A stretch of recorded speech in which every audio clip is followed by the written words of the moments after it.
Mengapa sih Al-Quran diturunkan secara berangsur-angsur, tidak secara langsung diturunkan kepada Nabi Muhammad SAW? Sebelum membahas itu, saya akan menjelaskan pengertian nuzulul Quran.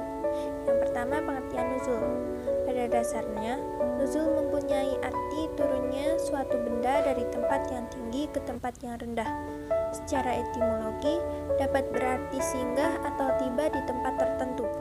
Menurut Ibnu Faris, kata nuzul berarti hubus syai'u turun dan jatuhnya sesuatu. Sedangkan menurut Al-Zarqani, kata nuzul diungkapkan dalam penuturannya, yaitu perpindahan sesuatu dari atas ke bawah. Dan menurut Imam Az-Zamakhsyari dalam tafsirnya Al-Kasyaf, kata nuzul itu berarti al-ijtima atau kumpul. Kemudian pengertian Al-Quran yaitu firman Allah yang telah diturunkan melalui malaikat Jibril kepada Nabi Muhammad SAW dan membacanya adalah ibadah. Menurut bahasa, dikemukakan oleh Subhi As-Salih dalam Mabahis fi Ulumul Quran, yang mana Al-Quran berarti bacaan. Asal katanya yaitu Qur'an. Adapun beberapa pendapat mengenai pengertian Al-Quran dari segi etimologi, yaitu yang pertama, Imam Syafi'i. Beliau berpendapat bahwa Al-Quran merupakan nama yang independen, tidak diderivasi dari kosakata apapun. Ia merupakan nama yang khusus digunakan untuk firman Allah yang diturunkan kepada Nabi Muhammad SAW. Yang kedua, menurut M. Al-Zajjaj berpendapat bahwa kata Al-Quran diderivasi dari non atau kata benda, Qur'an yang mempunyai arti kumpulan. Yang ketiga, menurut Al-Raghib, firman Allah yang diturunkan kepada Nabi Muhammad dinamakan dengan Al-Quran karena ia mengumpulkan intisari beberapa kitab yang diturunkan sebelum Al-Quran.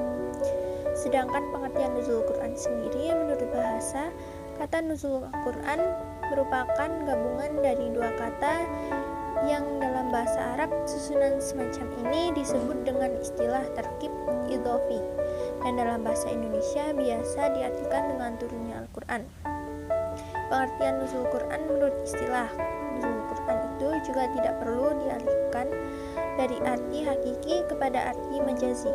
Maka kata nuzul Quran itu berarti turunnya Al-Quran, sebab arti tersebut biasa digunakan dalam bahasa Arab. Nah, sekarang bagaimana sih tahap diturunkannya Al-Quran?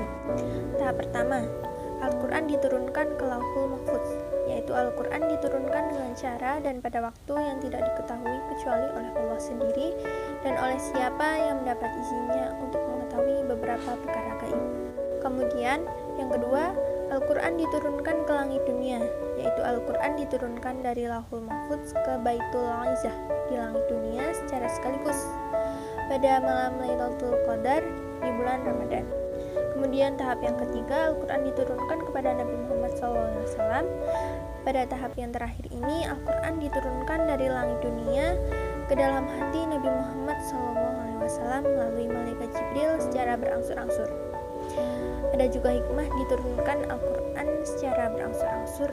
Yang pertama, meneguhkan Rasulullah dalam berjuang menghadapi orang-orang kafir Quraisy dan siapapun yang menentang dakwah beliau. Kemudian sebagai mukjizat, mengingat banyaknya tantangan yang dihadapi oleh Rasulullah SAW, termasuk beragam pertanyaan bernada memojokkan, yaitu mereka menanyakan tentang alam gaib, masalah haid, masalah hilal atau bulan sabit, hingga urusan ruh, serta hal-hal yang sangat rumit. Selanjutnya yaitu dalam rangka memelihara ayat-ayatnya. Dengan berangsur-angsur itulah pemahaman terhadap setiap ayat dapat dicerna dengan baik serta mudah untuk dihafalkan. Kemudian memberi solusi hukum. Wahyu Al-Quran yang turun merupakan solusi umat yang diberikan secara bertahap. Contohnya yaitu dalam masalah penghapusan beberapa tradisi Arab seperti minum minuman keras.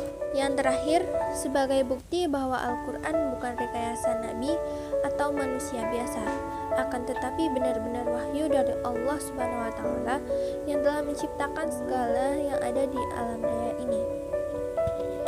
Nah, itu dia penjelasan materi dari saya. Apabila ada salahnya, saya mohon maaf. maaf. Sekian, wassalamualaikum warahmatullahi wabarakatuh.